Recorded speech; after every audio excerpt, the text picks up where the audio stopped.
C-130's were wild, and I have written down here on a little list some of the things that we did in C-130's at Dyess Air Force Base, my first assignment out of Bombardier School, and that was in Abilene, Texas, and it was one of 3 C-130's, and they were all to Dyess, and there were 2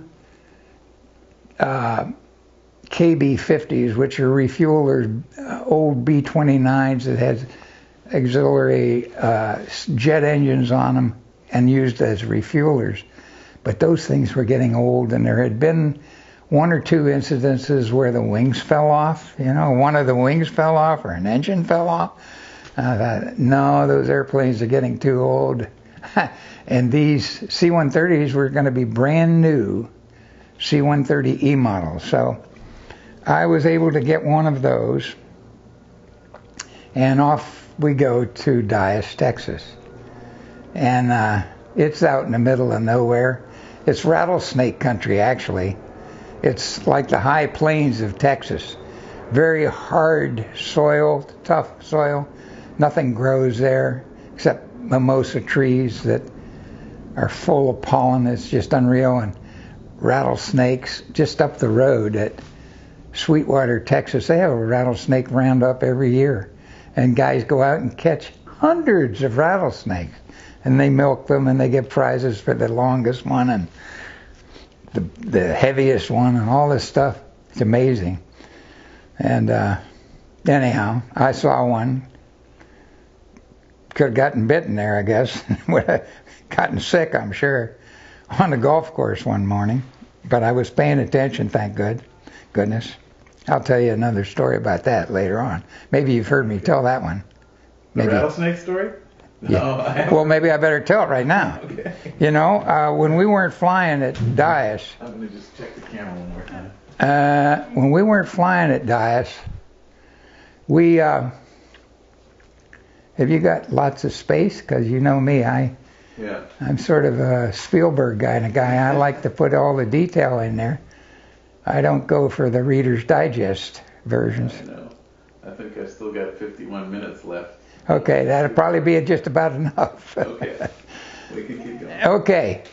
Anyhow, when we weren't flying missions, we were trying to get together a foursome of guys to go play golf. And so I learned to play golf there. And I remember I was pretty bad at it at first. And I remember one time I was out here in this foursome, and we were on a par 3, and you know, I tended to try to kill the ball every time, and I sort of semi-whiffed this one and topped it, and it just went a grass cutter kind of thing, and just a par 3, ended up about 2 foot from the hole. And one of the guys in the foursome said, "Nice putt, Anderson." Perfect. That's perfect. We had fun when we weren't flying, and we had fun when we were flying too.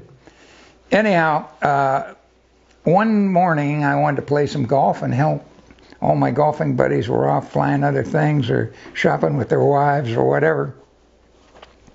Terry and I were married and happily married, and Tom, you eventually were born there at Dyess Air Force Base, on base at the hospital. Anyhow, I wanted to play golf, and so I went out on my own, and I was having a great round, you know, for just a beginner.